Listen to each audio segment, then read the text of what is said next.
A random encounter at a broadcasting facility. A shared interest and love of all things Marvel. Excelsior! A misinterpreted program title. And behold, a podcast is born. Peter Melnick. Podcaster and comic book enthusiast. And Eddie Wilson! upstate New York radio announcer, still with an inordinate amount of catching up to do. Peter, what are you doing? Eddie! Here we go with a new episode of The Marvelists. Hey, this is R.D. Reynolds and Vince Russo, former WCW World Champion. And we are representing the Joker's Mustache, the Batman 66 podcast.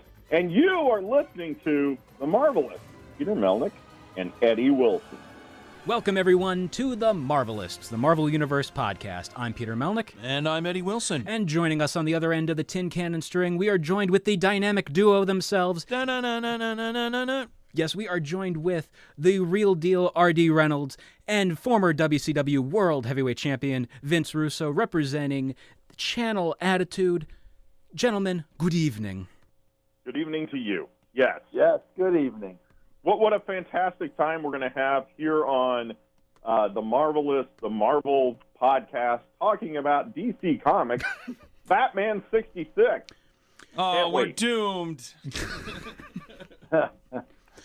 Well, so one of the things why I want to have you guys on this week is because the Distinguished Competition is releasing the brand new movie, The Batman. So now we're adding, the word "the" in front of the title, not since The Dark Knight, but with this movie, first off, by the way, it's getting a lot of good press, so I'm glad to know I will not be bored out of my mind this Thursday. It's called marketing. Of course, it better be getting good press.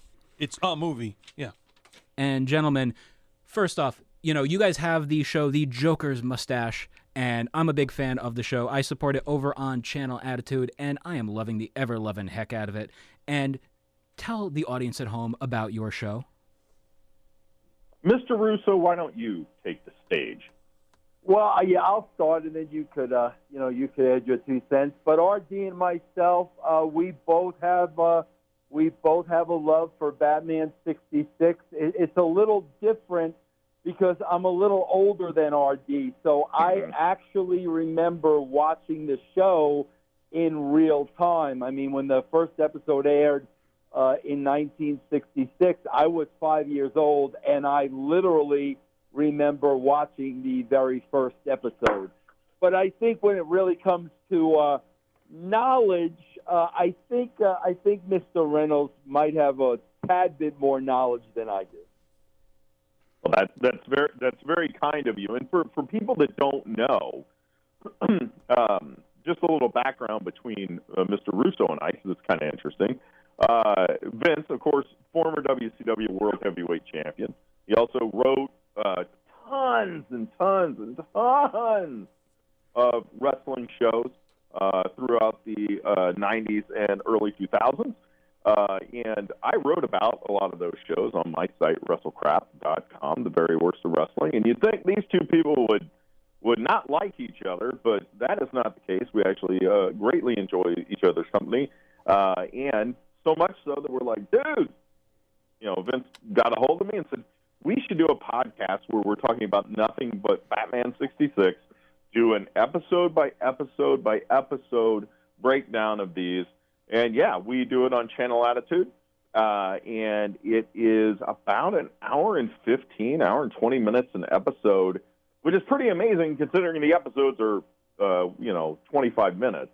When they aired originally, you had 5 minutes worth of commercials. So, but it's never something where I have never felt like we're stretching and trying to drag things out. It's never that way. If anything, it's like, okay, we have to kind of cut off, and get to the end. Because otherwise, some of these episodes, especially the one we just did, I mean, we could have talked about for 3 hours. And it's kind of crazy being able to see, the impact of Batman 66 all these years later. A lot of people will go on saying, oh, Batman is the best because it's such a dark and brooding character. Yet when you look at the Batman 66, the Adam West portrayal, as he lovingly said himself, he was the light knight. And just little things about that. I love that with the character because you have so many different interpretations of the character out there. Right. Yeah, I think, Adam West was absolutely brilliant. I mean, and you don't realize the brilliance until you get older. And, for years and years and years, I wanted to meet him, and like it was on the top of my bucket list. And I finally got hooked up at a convention where, both Adam West and Burt Ward were there. And, being a writer myself, I was, with the hundreds of times I've watched these episodes, I mean, as a total mark for him, I just wanted to ask him, like, how did you pull this off? I mean, nobody else in the world could have played that role. And I finally, got to ask him the question. And, of course, it was Mr. West. And I said, Mr. West, I just have to ask you, how did you pull that off? And he told me that when he first got the script, the very first time he read it, he got it. Like, he knew instantly what it was, and he just got it. So, I think it's, I think it's just one of these situations where, like, this show was written for him, and I don't think anybody else could have done this role. And like I said, with me and RD, we are two, grown adults, but I think, RD, it's fair to say, over the years, we just have such a different enjoyment for this show because even when you and I review every episode, man, we're catching new things now. Oh, absolutely. And I think it's also something, I think it's very interesting, that Adam West got it originally, but he had also said, and I unfortunately never got a chance to meet him, but I had seen a lot of interviews he had done, and he noted people didn't understand what it was. That was one of the problems, whenever it first came out, is people didn't get it. Adam West did. He goes, well, it's a comedy. Some people don't get this. That's what it is.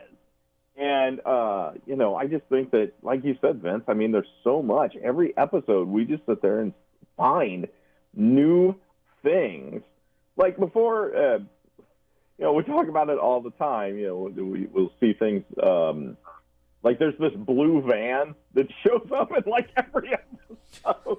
And we never noticed it until we started going through and doing a deep dive. And now it's like, oh, man, that blue van should really be in the credits. Because it's just so, there is so much to this. There's so much comedy, and there's so much comedy in that show that it's just kind of incredible. And it is, for years, that's what people thought Batman was. I remember when Batman 89 came out, and people were, like, really upset because everyone remembered, and this was almost a quarter century before, they all remembered Adam West and that Batman show, and like, oh my gosh, well, this interpretation of Batman is terrible.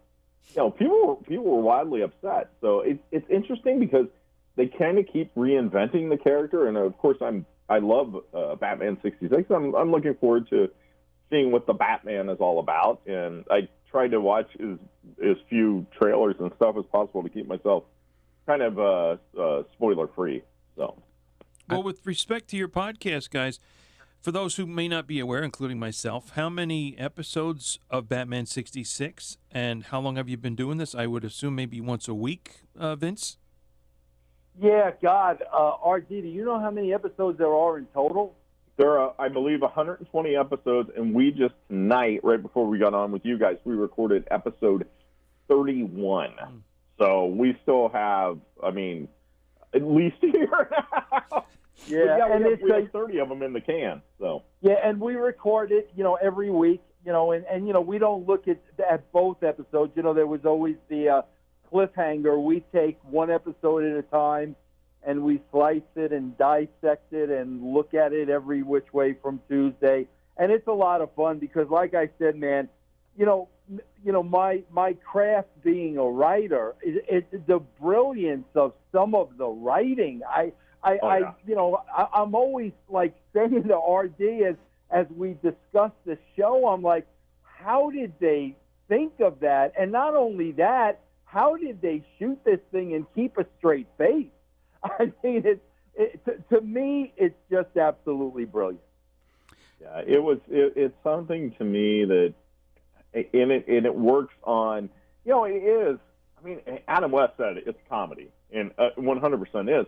But as you watch it, I mean, there's like adventure and stuff in there, and some of the riddles you have to sit there and go, okay, wait, I don't really want to figure out this riddle, before they do, or how is this going to play out? And at the end of every episode, the first part, you're always left with that teaser. Okay, how is he going to get out of this? And we always ask each other at the end of every single first episode, okay, do you remember how he gets out of this? And almost 9 times out of 10, it's like, no. And so we sit there and try and come up with how is Robin going to get out of this? How's Batman going to get out of this? So it is just so much fun doing this podcast. It's just a blast.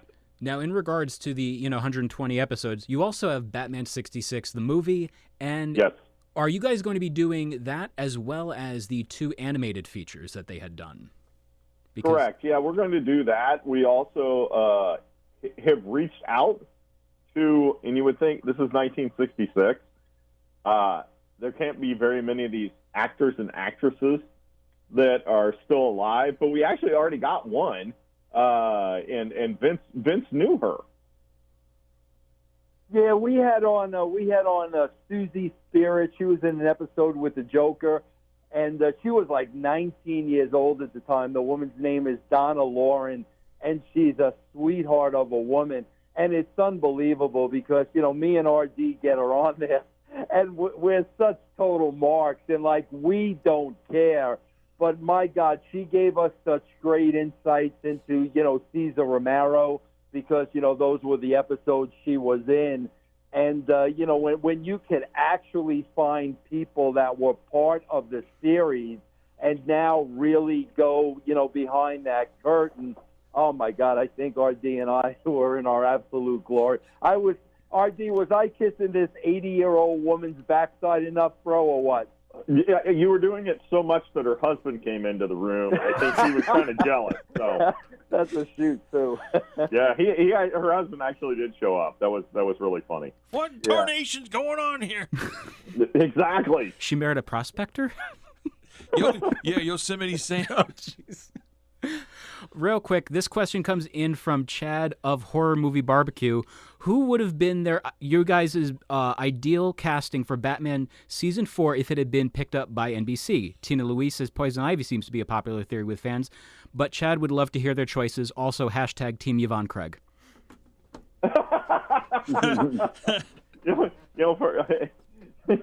Team Yvonne Craig.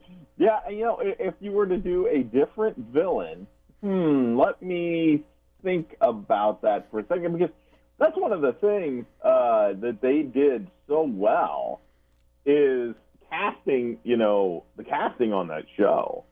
And you could tell after like the first few episodes, you could tell people were really wanting to get involved on this. I love the idea of Tina Louise as, that would be really, really fun. Tina Louise is Poison Ivy. That's pretty incredible. Yeah. I'm really trying. I'm trying to pick my brain because a lot of the villains that they had, even Poison Ivy. I don't know when she originally appeared in the comic books, because I thought she was like later. I thought she was like late 60s, 70s. I could be completely wrong on that, but.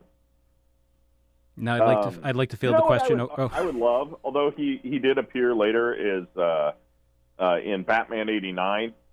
I think Jack Palance as Rupert Thorne would have been a lot of fun, but he kind of did a Rupert Thorne, in Batman '89. Ah, yes, Jack Palance.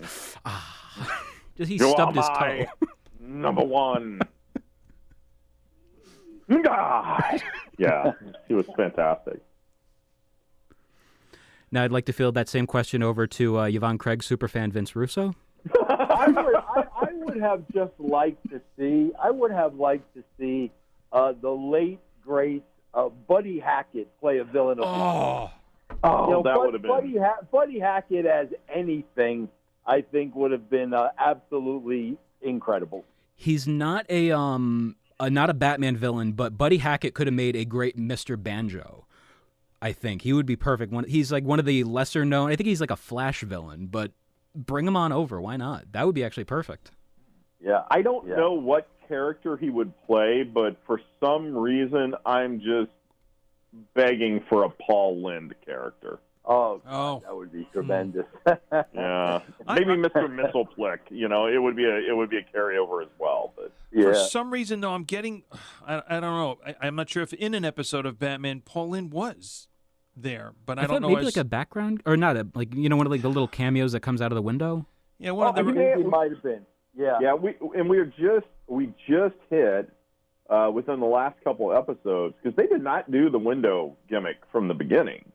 That wasn't until like episode 28 or 29. Do you gentlemen know? It's not fair because we have somebody that watches Joker's Mustache, but the very first of the window cameos was Jerry Lewis, of all people. So I could have seen him as a Batman villain as well. You mean like poking his head out the window and watching these guys going up and whatever? It was kind of like laughing a little bit with the Sakatumi thing. Right. I'm 33. I don't know how I know this. Yeah, well, Vince can tell you all about Laugh-In. I think he may have been in the studio audience. Oh, yeah. Don't get me started on Laugh-In because then we're going to have to do a whole separate show on Tiny Tim. Tiny Tim? Okay. Tiny Tim should have been in the series as Batmite. There you go. Yes, there you go. Perfect. Yeah. Now, also, on top of that, with, the animated movies that they did, back in 2014 or 15, DC actually started releasing, using the likenesses of Adam West, Burt Ward, as well as the whole cavalcade of villains, a Batman 66 comic book, and would even, do, like, different crossovers, like the Avengers, which were the British superhero team from the BBC. Who else? Wonder Woman 77. They met the Archies for some reason. They met... who else? The Green Hornet. They met, and I say this because someone gave it to me as a Christmas present. They met Man from U.N.C.L.E. Yes. Yes. So that was pretty tremendous as well. Now, who would you guys have meet Batman 66? And we have to disqualify from this Petticoat Junction. That would be too hot. Well, if we're going to disqualify Petticoat Junction, then I guess Hee-Haw would be open for business. I would love to see Bruce Wayne and Adam West around Barbie Benton and those Hee-Haw girls. That's funny you say that, Vince, because I thought of Hee-Haw when we were talking Laugh-In and opening the window, barn door thingy. And I thought they did that in Hee-Haw as well. Yeah. Oh, man. Yeah. I think it's hilarious. We live in an age of a shared cinematic universe with the MCU, the DCEU, for some reason Transformers now. But the OG one is the Petticoat Junction Green Acres cinematic universe or television universe. Yeah, I would really love. Well, we did get Morticia from the Addams Family because that's probably my other favorite show circa this era. I just love Addams Family. I watch it on Pluto. Like when I'm just sitting around and I need not even background noise, I just need to be amused. I will just always turn on the Addams Family channel. And of course, she showed up. She showed up later as Marcia, Queen of Diamonds. But I mean, it's I just love the Addams Family. John Astin also showed up as a Frank Gorshin replacement Riddler, and that was not quite as good. I think Lurch, too. I think Lurch came out of the window in one of those episodes, didn't he? We'll find out. You can follow along on Joker's Mustache. Yeah, I'm pretty certain he did. Mm-hmm. It's all waiting for you to discover it, too. Not knowing too much Adam West background bio info, and maybe it can be found. Maybe you guys readily know it. Was he a fan of Batman the comic book that he got it, or he just, look at it or thought it was, hey, it's the funnies, the comic book, or the funnies, this is comedy. Did that help, do you think? I think like Vince said, I mean, I don't know that if he knew of the comics, that I do not know. But I think he just, like Vince said, he just got it. He understood what it was. Yeah. And you'll find actors that are given something and they just understand, okay, this is what this character is. I mean, I always find it fascinating. You know, I love Star Wars, okay? And anytime I will hear an interview with Harrison Ford and they talk to him about playing Han Solo, he always just says, you know, I understood exactly, you know, this guy's the weary, you know, he's the smart aleck, he's the, you know, the old wise guy that's been lived hard, put away wet. And of course, he also had, you know, Han Solo had that perfect hair that's parted in the middle and like feathered back. That's what Vince has right now. It's a great look. Oh, yeah, man, no doubt about it. I got the David Cassidy thing going on right now at 61 years old. Come on, get happy. It's Vince, retro. It's cool. Vince, will you be driving in the bus? Do you want to know something? We actually did a skit in a WCW where we had you know, Mike Awesome, the late great Mike Awesome, and he was like that. He was that 80s guy or that 70s guy. Yeah. 70s guy. But we actually got a Partridge Family bus for him to drive around. And one day when I was actually at TV tapings, me and my writing partner Ferrara, we were bored, and we hijacked the Partridge Family bus and we drove it around town. A little inside information there. Door was open, You know, keys were in the ignition. Why not? You know what, Vince, and we don't really talk much about wrestling anymore, but in your time, I never want to say if you had only done this, things may have turned out differently for WCW, but I hope you'll not kick yourself over this one. I think if you'd have put Mike Awesome in the bus and done a Lex Express thing across the U.S., WCW may still be in business. Oh, without a shadow of a doubt. That would have been absolutely awesome. Without a shadow of a doubt. Personally, I would have loved to have seen, as Mike Awesome's new valet, B. Arthur. You know, then there's Maude. Very nice. And she would have made a good Batman villain. Oh, she would have. Oh, yeah. Yeah. Oh, yeah. Yep. Mm-hmm.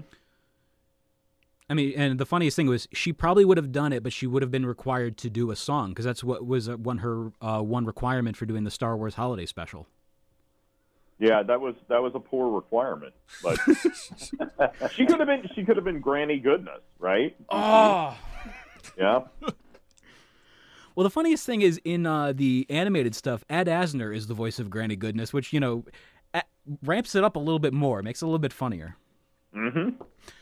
But in regards to a lot of the other things with, you know, crossovers and whatnot, one that I've always wanted to see, and it's a shame that we may never be able to see it because of likenesses issues, I would love to see Batman 66 meets the George Reeves Superman.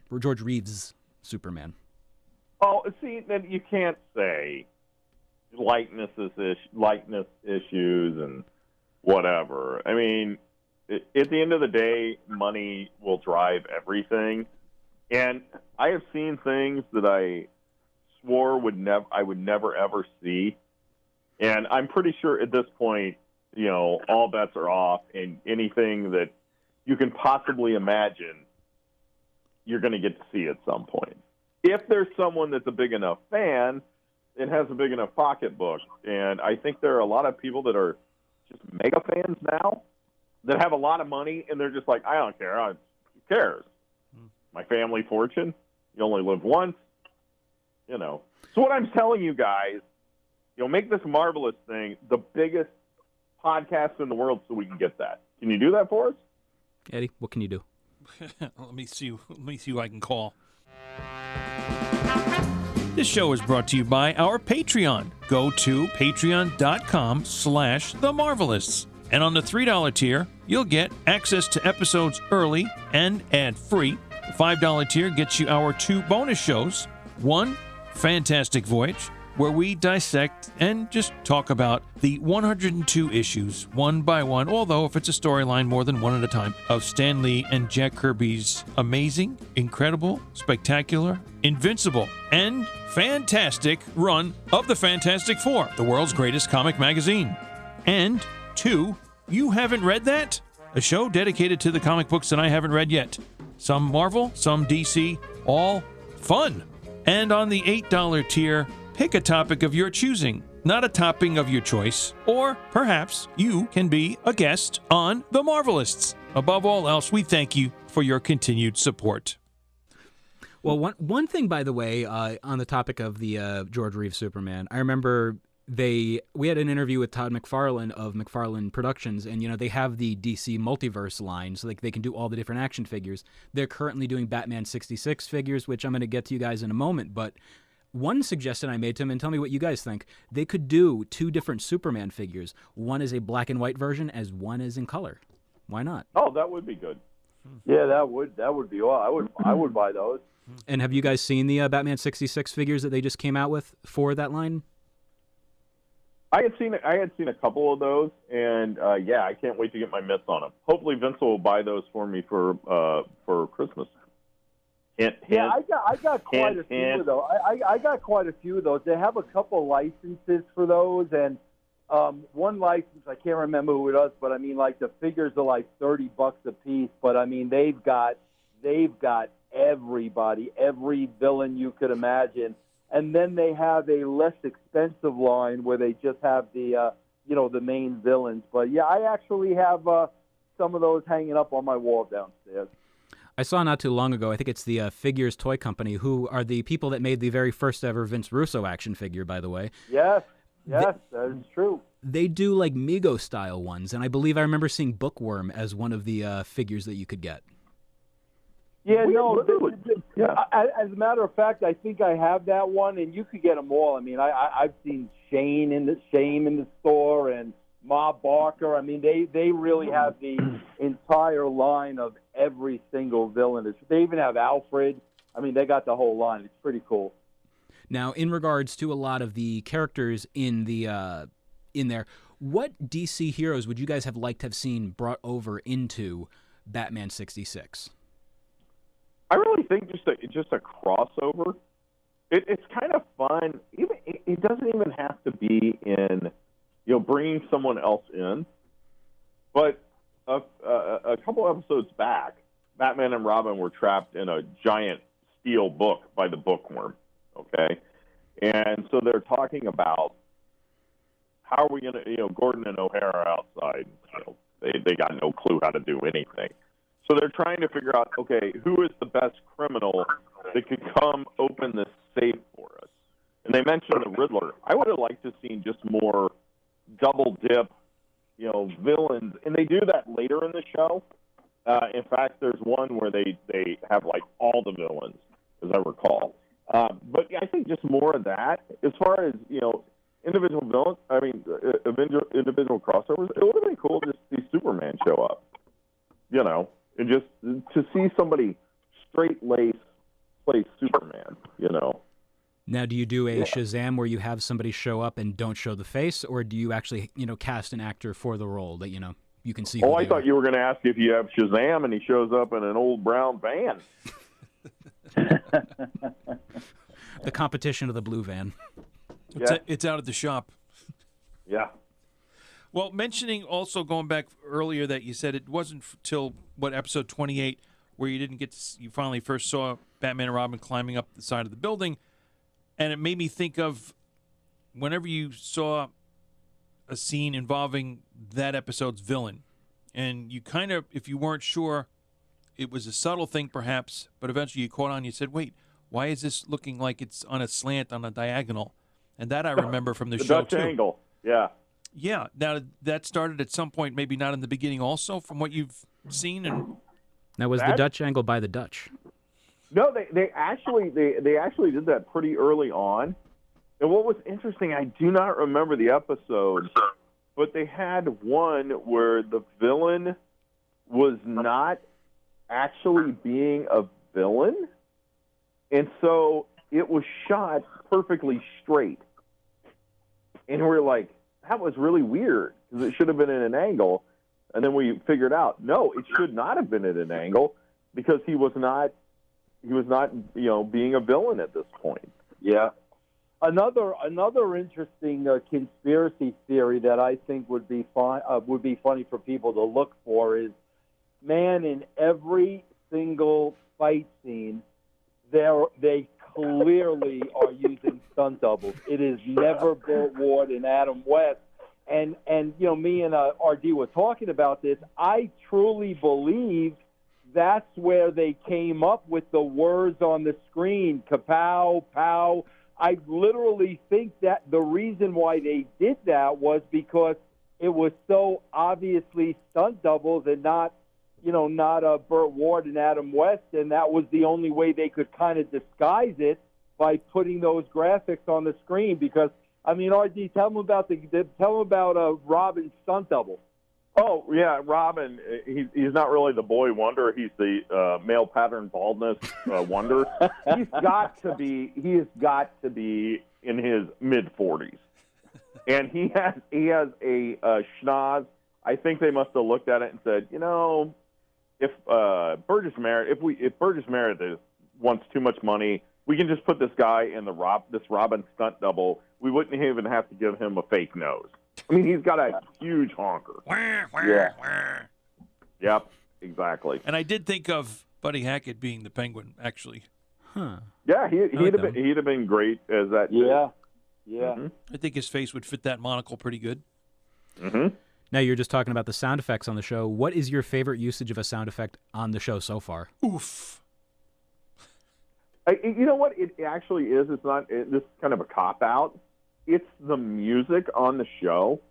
The music is, because they have theme music for every villain we have seen so far. And it's not like, they just slop something in there. The theme music is just, for each villain is incredible. And then my all-time favorite, and we haven't really gotten to it yet, is we will get to some episodes where, and it's in season 2, where Batman and Catwoman, the sparks start to fly between the two. The love, and we get the Catwoman Batman love theme, which is incredible. I always want to play it whenever I'm having a romantic dinner with Mrs. Deal. Just have that playing in the background would be tremendous.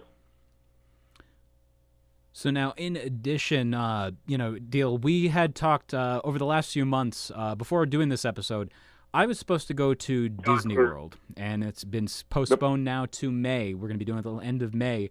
And I've been talking to you nonstop over the last few weeks about, what do I do when I go there? What do I do? What do I do? What rides do I go on? And one of the rides that's going to be coming up is involving the Guardians of the Galaxy. And I realize we're doing a little bit of a digression from Batman, but we'll be getting back to that, ladies and gentlemen. But what do you think about that upcoming Guardians of the Galaxy ride coming up there? It's really interesting because this is actually Disney's second Guardians of the Galaxy ride. Because in Disney World in Florida, and this is kind of how it's kind of a long, convoluted story, which you guys may or may not know. But Disney owns the right to Marvel. However, in Florida, they only own the rights to Marvel characters that have not already been in Universal Studios over in across the city in Orlando. So one of those is the Guardians of the Galaxy, because they were never featured there. So that you get the Guardians of the Galaxy ride at Epcot in Florida. There is a Guardians of the Galaxy ride already in California at Disneyland. Actually, I think it's a Disney's California Adventure, but it's those parks are walking distance to each other. You literally can, when you go there, you turn left and you go to California Adventure. You go right, you go to Magic Kingdom. Guardians Mission Breakout. I was glad to see that they are doing a different Guardians of the Galaxy ride there, because the one they did in California is they basically took the Tower of Terror, which was a Twilight Zone themed ride, and they rethemed it to a Guardians of the Galaxy ride in California. So I'm happy that we're getting a completely different ride in Epcot in Florida. It's kind of weird though, because Epcot is Disney right now is just using every single IP, intellectual property they can get their mitts on, and they're just putting it all over the parks. But I think it's cool. I love it. I'm a huge theme park junkie. I've been to Disney in Florida and California and Paris, and I've been to so many theme parks I've lost count. I think it'll be a really cool ride. It's going to be like an indoor roller coaster, but I think it's more than that because they're going to have projections and they do a ton of that stuff over at Universal, and I always love those rides. So I think it'll be a lot of fun. I'm excited for the soundtrack, what they'll use, because the California ride has its own unique soundtrack. Like it's got Elvis over there, I think Hunka Hunka Burnin' Love, just different stuff. And, what song would you want to hear on this Guardians ride? Cherry Bomb. Solid choice. Runaways.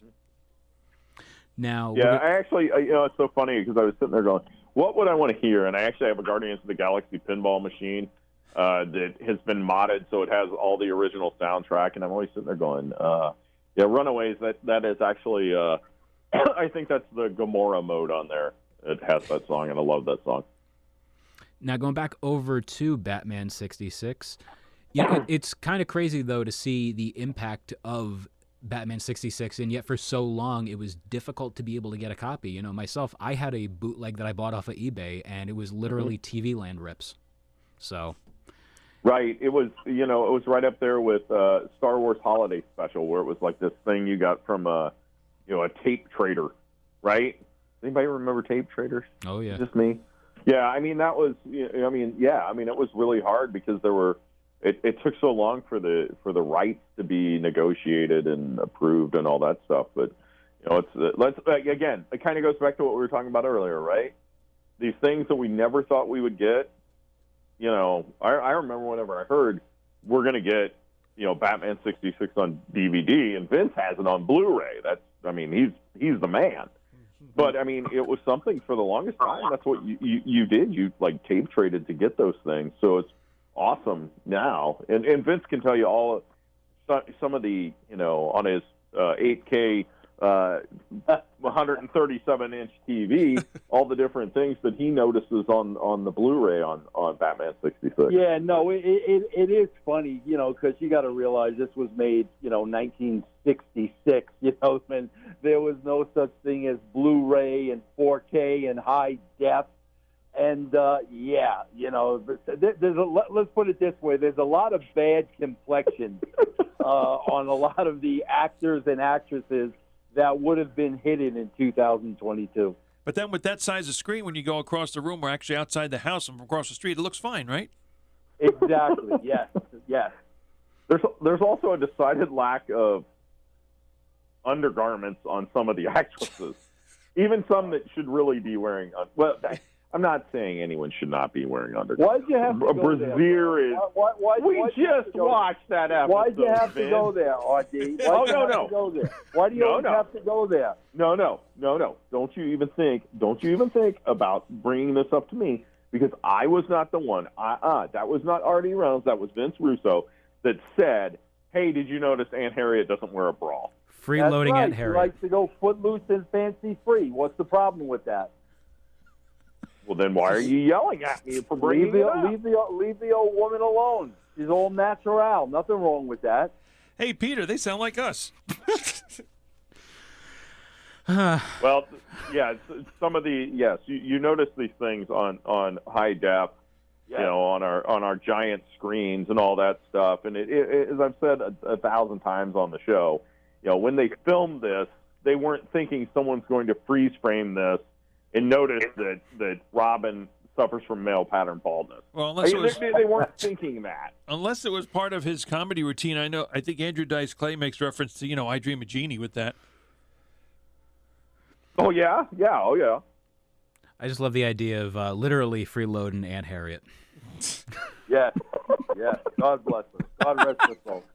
Mm-hmm. She was hip to the times. It was the 60s. Is she deceased?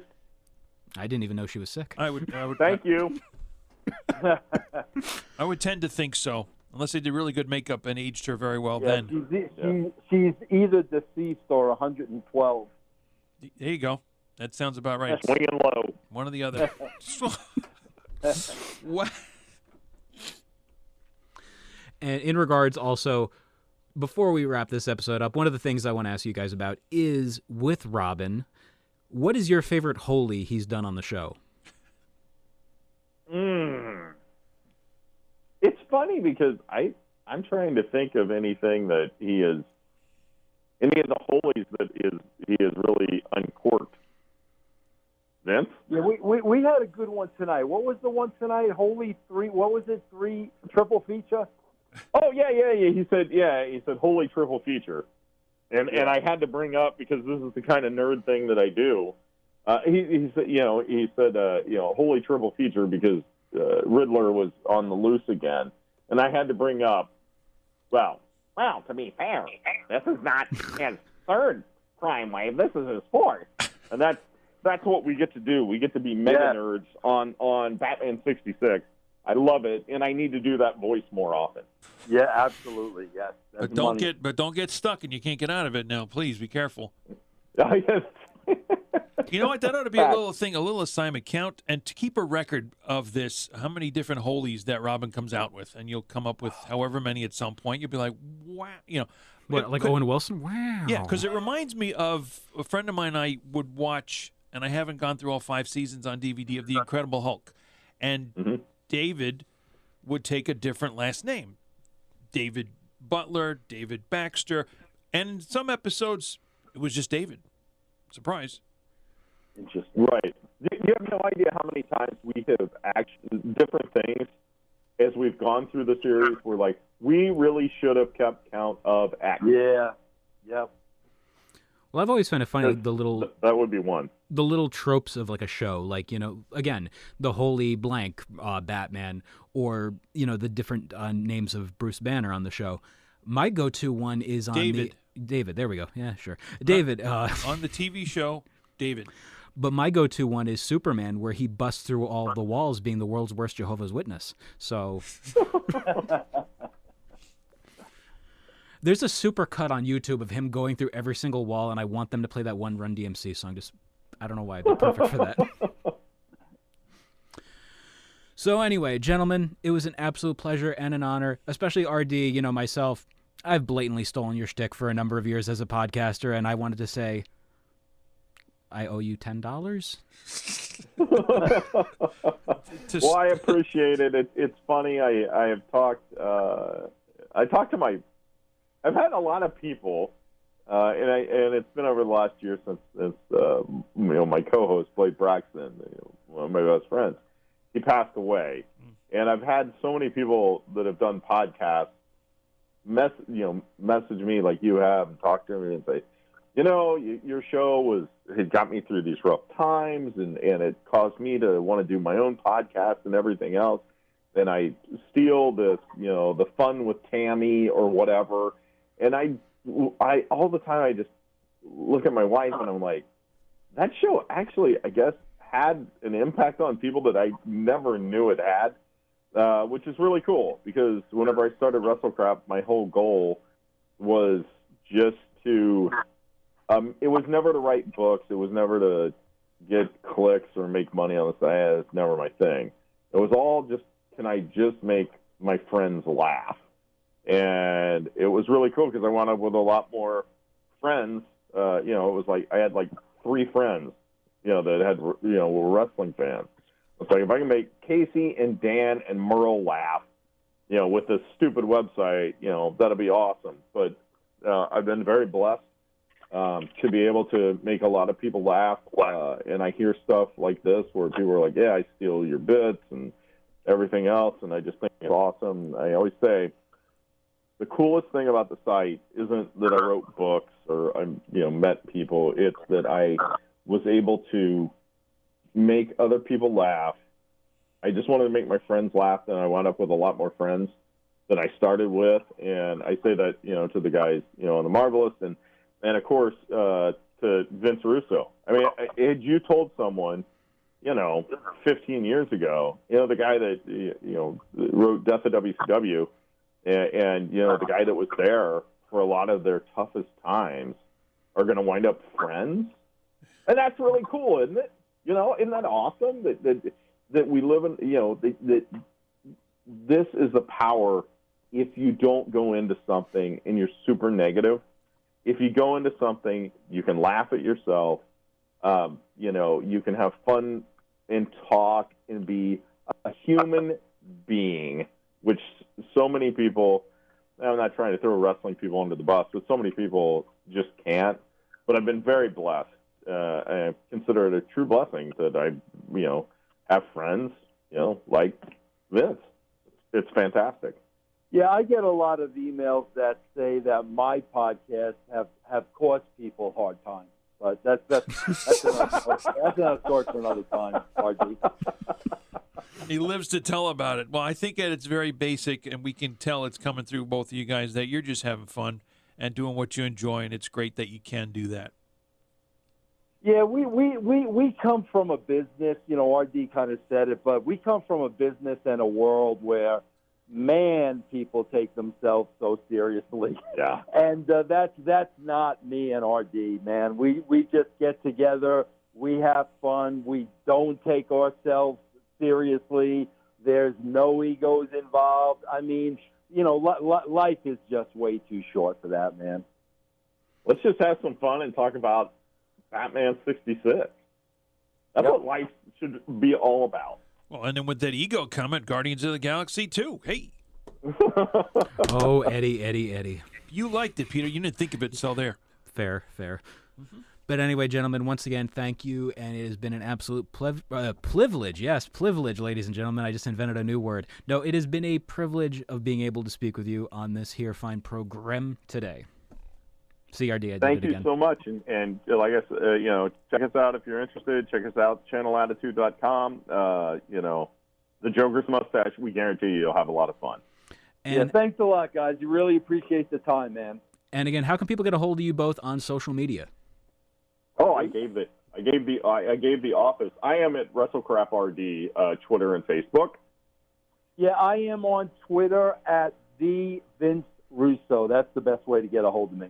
For the Marvelists, I'm Peter Melnick. I'm Vince Russo. And I am R.D. Reynolds. And I'm Eddie Wilson. Holy Excelsior! Same bat time, same bat channel.